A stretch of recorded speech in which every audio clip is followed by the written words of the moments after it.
Over the centuries, Gants Mill in Somerset has turned to grind corn, help process wool and produce silk. The mill dates back in part to 1200 and is now owned by Brian Shingler, whose family have been here since 1949. Mr Shingler is the Group Secretary of the South Somerset Hydro Power Group, which was formed in 2001 by 10 mill owners in the region to explore the viability of producing environmentally friendly energy via their age-old mills. There's been a mill here, probably a mill, for about 1,000 years. It's been in the family for over 50 years, and about 5 years ago we looked at the water going over and we realised that the electricity price was going up, and we thought we ought to do something to try and save this wasted water in effect and try and put in a generator to actually use the water that would otherwise go to waste. We've put in a micro hydro turbine onto the River Brew in the mill here at Gants Mill, and that is generating about 10 kilowatts of electricity as we speak. Brian Shingler's mill was one of the first in the area to become fully operational, feeding 40,000 kilowatts a year back into the national grid, the equivalent of 10 normal households' average consumption per year. I put the electricity into the grid and we do get paid for it, but we also think that we're helping the green situation, that we're producing renewable energy, and our two houses are actually what I think is the modern technology, carbon neutral, in that we're not actually using carbon fossil fuels to heat our homes.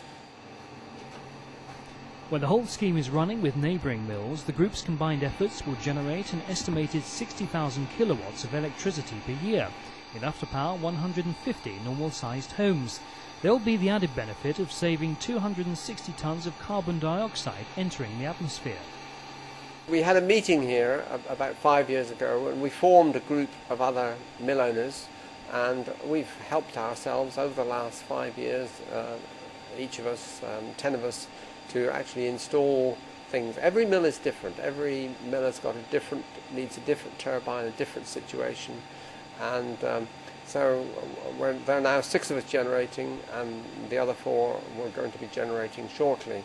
And then we've got another about 10 who've sort of just recently joined us, and they will be starting up very soon as they can get the finance and get the infrastructure and the design and the turbine manufacture. It's quite a long process actually, putting in a hydro power generator into a mill.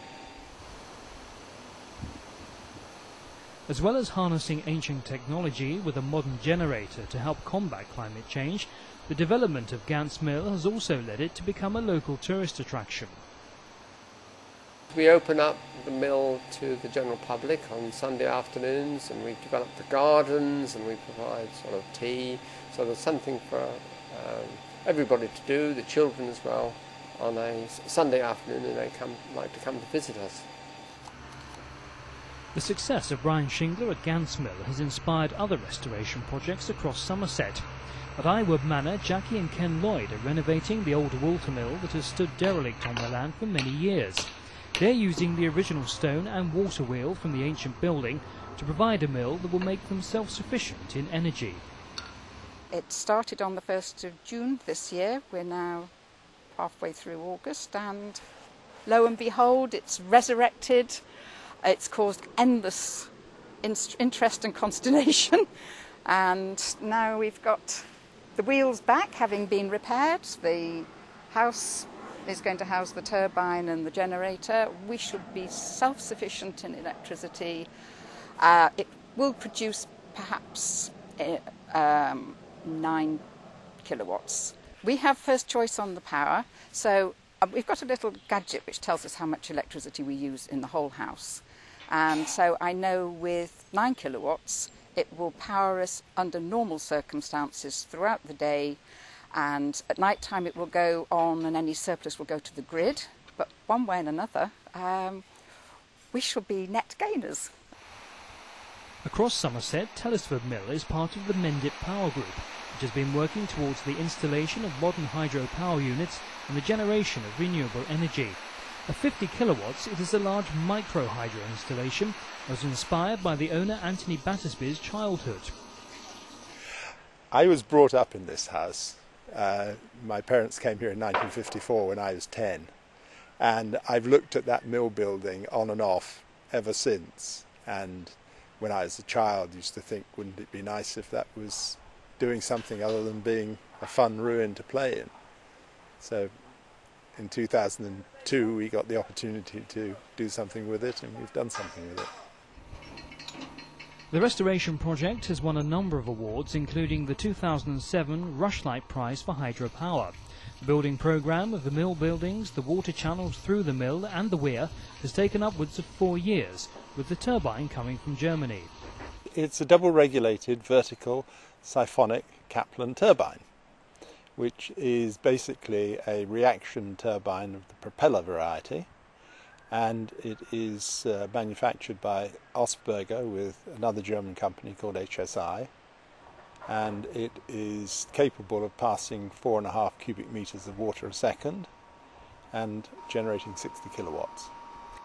This enables us to generate around about 300,000 kilowatt hours a year, which saves about 100 tons of CO2 a year, and provides us with an income from the electricity that we generate, in addition to allowing us to have green electricity in our house. As well as leading the Mendip Power Group of 15 neighbouring mill owners, Anthony and his wife Rachel Fielding are leading a bid to create River Power Microhydro, a national body to represent their members. They are keen to share their expertise they have gained in rebuilding the mill.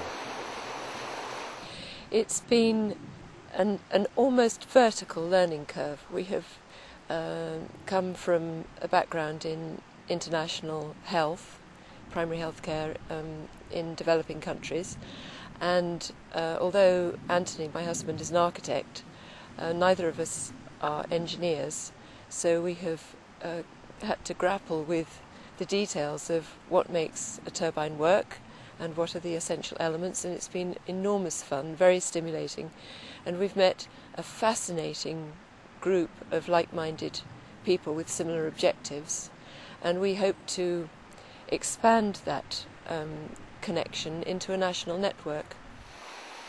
The mill owners are receiving the backing of Somerset County Council, who are working with their neighbouring authorities in Devon and Dorset and the Environment Agency to encourage the rapid growth and implementation of hydropower technology in the region. Well, Somerset County Council is supporting targets for renewable energy production as we're required to do. And the small-scale hydro in using existing watermills is a real success story in Somerset. And it's been due to the efforts of individual mill owners like Brian Shingler here at Gants Mill that have really brought this technology forward.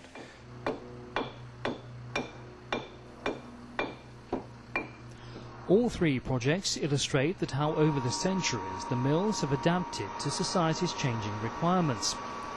They show that by producing electricity from a renewable source, small-scale hydropower has great potential in the UK.